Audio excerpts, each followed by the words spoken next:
Douglas Allen Bickford. It is the 3rd of August 2022, broadcasting live out of my 105-year-old house from my hometown of Klamath Falls, Oregon. On today's date, I am a self-taught psychiatrist, therapist, and counselor. And the reason that is because I have thousands of hours of studying how the science of the mind, how the mind works. I specialize in emotional, sexual, and physical abuse victims. And that's because I am a victim and I've learned how to heal myself. I can help you heal yourself too. And there are billions of people on the planet that have suffered from emotional, sexual, and physical abuse. Seriously, folks, it's that bad. But I have taught myself how to heal myself, and I can help you also. 1 hour a week, 4 times a month. All I need you to do is call me at 458-232-5238 to schedule your first session. We will be going through this book, okay, a lesson at a time. And it's how I've learned how to heal myself. And she's a self-taught, or she's a psychiatrist, therapist, a counselor, okay? So anyway, my phone number again, 458-232-5238, 1 hour a week, 4 times a month, and then you'll have, the only thing you'll have to pay for, I'm not charging for this service, is this book, The Portable Therapist, okay? $16 off Amazon, come right to your front door. So, attain a healthy mind. You can't get a healthy mind until you attain and maintain a thing called self-esteem. That comes out of this book right here. Her name is Dr. Susanna McMahon. She's got a doctorate in psychology. She also has a master's in philosophy. She's 73, lives in Madrid, Texas with her husband. Every lesson in this book talks about how we've been trained and taught not to have a healthy mind and not to have self-esteem. She's a counselor, a therapist, a psychiatrist for many years out of her life. Don't know what she's doing now. But anyway, she knew nobody was teaching self-esteem. She's had thousands of clients hiring her and paying her big bucks to fix their unhealthy mind, to help them fix their unhealthy mind. She knew nobody was teaching self-esteem back then. In fact, they didn't even want us to have it. It's still happening today, but now it's happening with the social media. Okay? But she knew back then that her clients, nobody was teaching it, so she knew her clients didn't have it. And she knew also that to attain a healthy mind, you have to have self-esteem. Okay? So she had to come up with a concept to give her clients, to give themselves self-esteem. And here's that very simple concept. It's called mirror therapy. You look at yourself in the mirror and say 4 things. I love you. I love my inner child. I'm worthy to be loved. I'm worthy to love. I am full of goodness. Those 4 things to yourself in the mirror daily will give you self-esteem instantaneously. But to maintain that self-esteem, you have to practice it. It's like lifting weights. If you start lifting weights and you stop, you have to start over from scratch because you lose muscle mass. It's self-esteem is the exact same thing for the brain. So you'll have to say those 4 things to yourself in the mirror daily for the rest of your life instead of criticizing yourself, folks. We all get older, we start criticizing ourselves in the mirror. It'll take you less than 10 seconds. I love Douglas Allen Bickford. I love my inner child. I'm worthy to be loved. I'm worthy to love. I am full of goodness. Those 4 things to yourself daily in the mirror will give you self-esteem, and you will maintain it if you keep doing it. The reason mirror therapy is so powerful and why she came up with it is because we cannot lie to ourselves in the mirror. It's a psychological event that happens in your brain. You can't look dead straight in your eyes and tell yourself something that you don't believe. That's why you can very easily either think or say bad things about yourself when you're in front of the mirror. You can't say good things to yourself in the mirror because you don't believe it about yourself. It's because of all our training, okay? And because you don't believe that about yourself. So the very first time you say it in front of the mirror, folks, you'll have to force yourself to do it. It will take you less than 10 seconds, okay? Just force yourself about, that's really strange and awkward feeling, okay? Because it's going to feel very strange because you can't lie to yourself in the mirror. In fact, you want to turn me off because I tell you that. Because I tell, say, look in the mirror and say I love you, right? Because it sounds really weird, but nobody's ever taught you how to do it. Nobody's ever taught you how to get self-esteem, okay? Self-esteem is the absolute most important thing you can have as a human being. And here's why that is. We can't be content without it. We can't have internal peace without it. What content means is you feel good about how, where, and what you are. And like I said, it's also known as internal peace. There are 11 things that people are using to try to be content. They are all the social media, Facebook, YouTube, Instagram, TikTok, and all the rest of them. Drugs, alcohol, sex, food, gambling, television, religion, another person, material possessions, or money. Those 11 things are known as externals. They're outside of yourself. They will make you feel good temporarily, but that good feeling never goes away or never lasts, okay? Think about the drug and the alcohol buzz, right? The drug high and the alcohol buzz. It's always a temporary thing. Then you have to do more drugs or alcohol to get the same good feeling, the same content feeling. And the other 9 things are exactly the same, okay?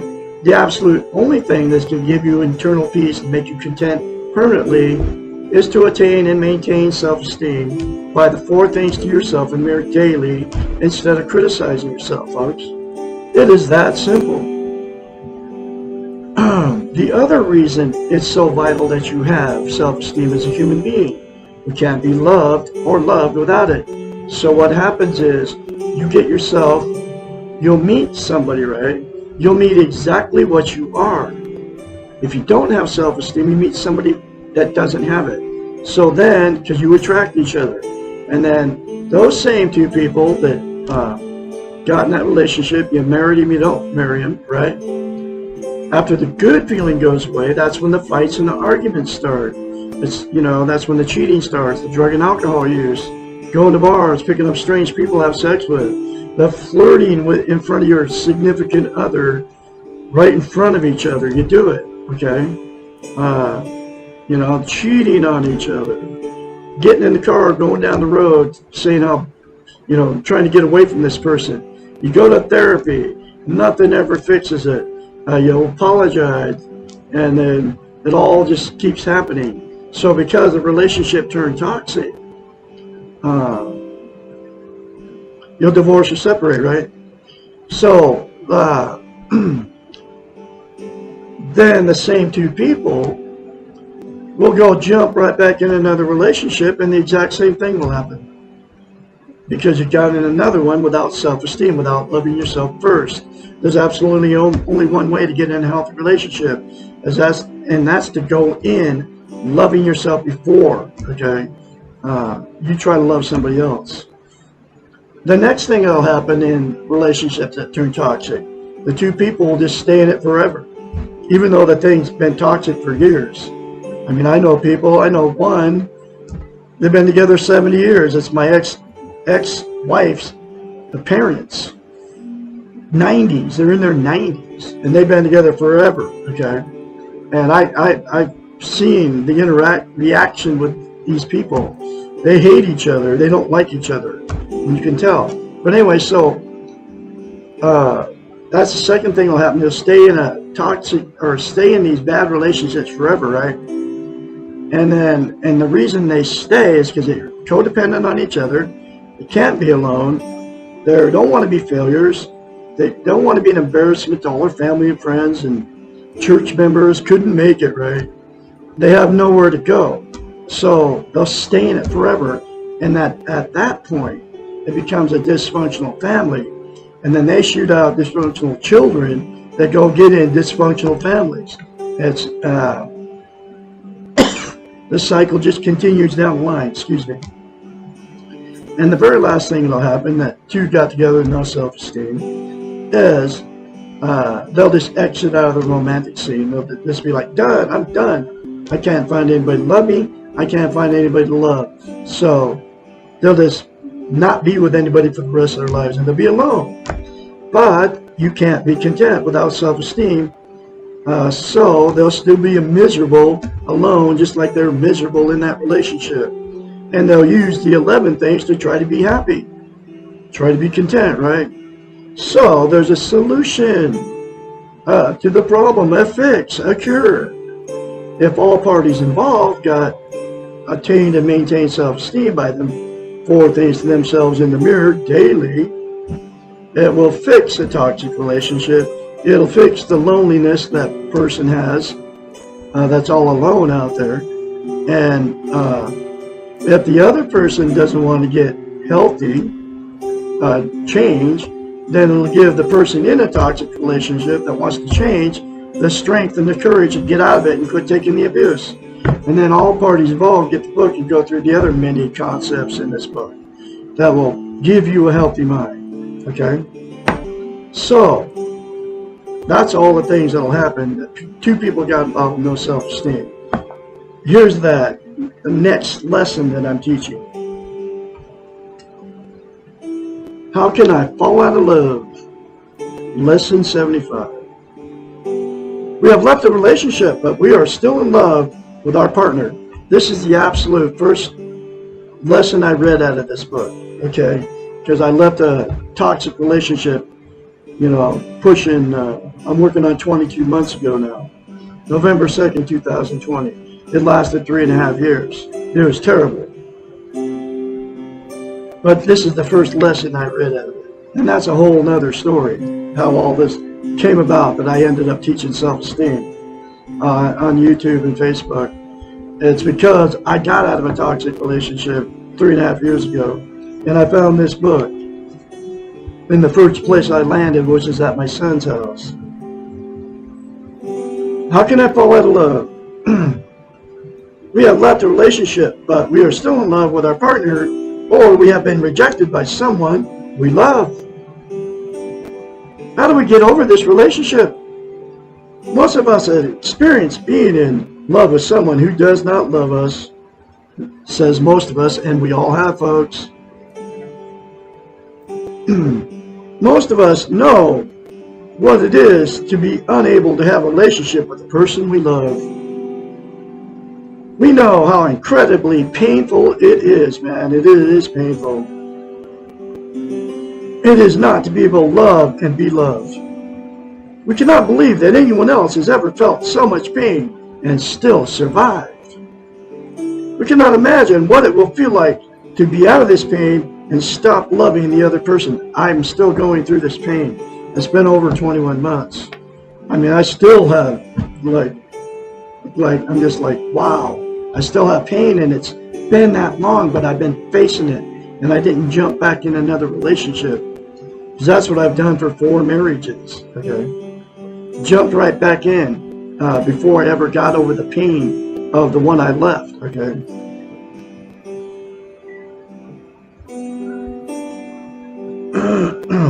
We cannot imagine what it will feel like to be out of love with it, out of this pain, and stop loving the other person. It is important to know that it is possible to fall out of love, and that we do have some control over this process. While we cannot control our feelings, we cannot control our obsession with the other, and we can control our needs for the other. While we cannot, I'm going to read that again. While we cannot control our feelings, we can control our obsession with the other, and we can control our needs for the other. It is ironical that we often feel more pain leaving a dysfunctional and unhealthy relationships than we do leaving healthy ones. That is because unhealthy relationships are about needs rather than about real love.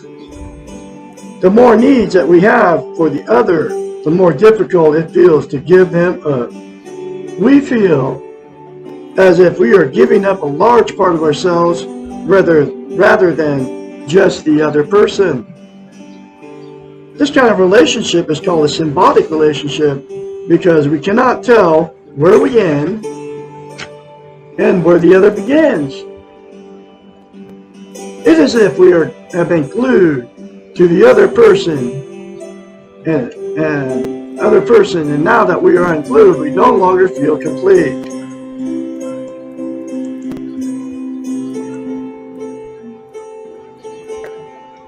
It is as if we have been glued to the other person, and now that we are unglued, we no longer feel complete.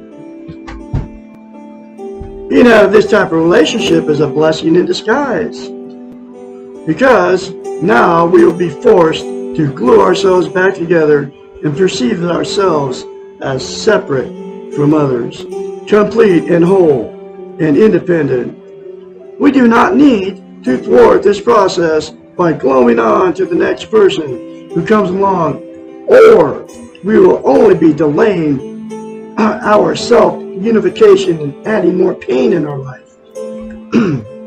I did it 4 marriages, okay? I added more and more pain in my life. I never went through the pain. I never got independent.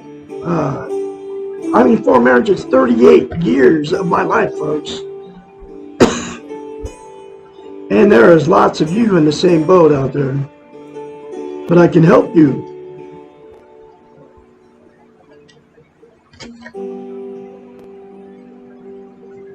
We do not need to, I just read that. Begin the process of falling out of love by accepting the fact that you need to be out of love with the other. Recognize that this will take time and will not happen overnight, man. Like I said, it's been I'm working on 22 months now. But it's gotten a lot better.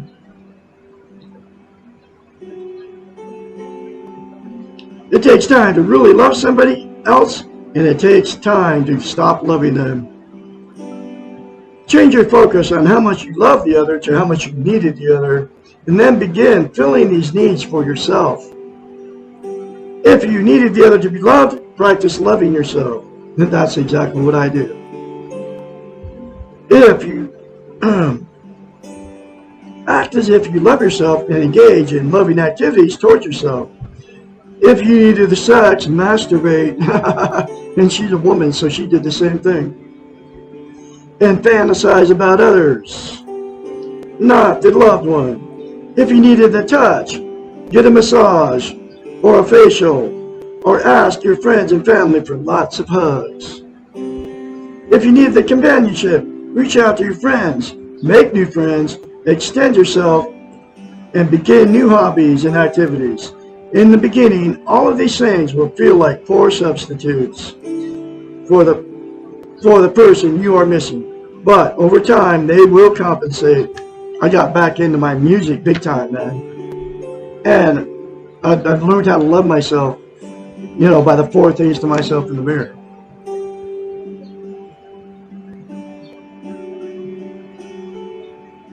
In the beginning, all these things will feel like poor substitutes for the person you're missing, but over time they will compensate.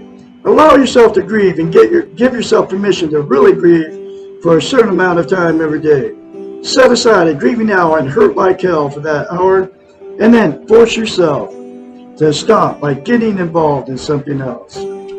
Write letters you will never send, expressing your anger and sadness at your loss. Call a variety of people for support when you need it, but avoid using 1 or 2 people consistently for support and a shoulder to cry on. In this way, you will not abuse their friendship and not risk losing other important people in your life. Know that today and tomorrow will be horrible, but next week will only be bad in a month from now. it will start to get better. And this is what I'm going through this, but I went through the pain of 4 marriages. I still have been. Pay attention to and value the moments that you're not in pain, because they will be amongst all the painful ones. In this way, you have less tendency to get stuck in the pain. Focus on anything positive that is happening to you. Sometimes we lose excess weight. All we need is sleep less or have more energy. And use these positives to work for you. You might as well be miserable doing something rather than being miserable and doing nothing. And above all, do not mask, this is so big.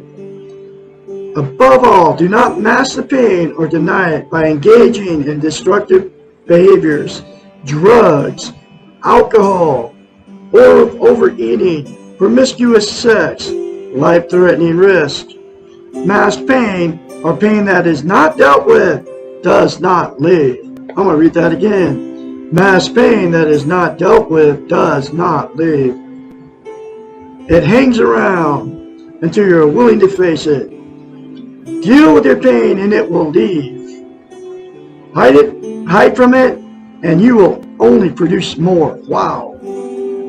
Remember that you functioned before you fell in love, and that you will function again after you fall out of love. Excuse me. It may help to reverse the falling in love process. Conceptualize falling in love with a person as walking up a set of stairs. When we fall in love, we tend to overlook or disregard the things we do not like about the other. Man, I have done this every marriage. It is as if each time we walk up a stair, we throw something we do not like over the railing, so that when we reach the top, being in love, we have thrown off all the negative traits and behaviors of the other. Falling out of love means walking down the same set of stairs and retrieving everything of the things we threw over the railing. And this works too. I did this stuff. I still do it, actually. This time we focus on each thing that we did not like, that bothered us. Nothing is too small for our attention.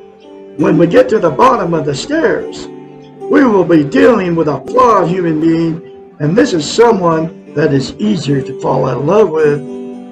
Try to avoid the romantic places and music that you shared with the other. This is not the time for a trip down memory lane. Why bring more pain than you already have? Put yourself in new environments or situations without painful memories. One day you will be able to hear your songs and be in your places, and it will be bittersweet. This stuff's all happened to me. And you'll more easily deal with it. But not now. Not only it will hurt like hell. Take good care of yourself. Remember that when you are hurting and in pain, you need to be even kinder and more loving than usual to yourself. Avoid recriminations of self-blame and do not obsess over your past mistakes. You are human, imperfect, and you are allowed to make mistakes. You cannot maintain a relationship with the illusion of infallibility. When someone stops loving you, this has more to do with where you are, where they are, than what you have done. When you love others, your love is a gift to them. When you are loved, you are receiving a gift from someone else. You do not have any control over when and how others choose to give you their gifts. You cannot demand or expect these gifts because they are no longer gifts. You can only expect the gift of being loved from yourself. When someone stops loving you, love yourself more. This is exactly what I've done. And you can do it too. When you stop loving someone else, also love yourself more. This will help to reduce the neediness within yourself to be loved and will prevent symbiotic relationships with others. Woo! There's another very important lesson for you folks. Call me 458-232-5238 to schedule your first session, and I can help you with emotional, sexual, and physical abuse and unhealthy relationships and how to fall out of love, like I just read you out of this book here. Y'all have a great day out there on this Wednesday. I'll be talking to you tomorrow.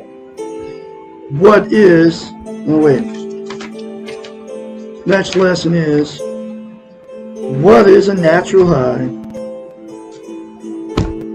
Have a great day out there.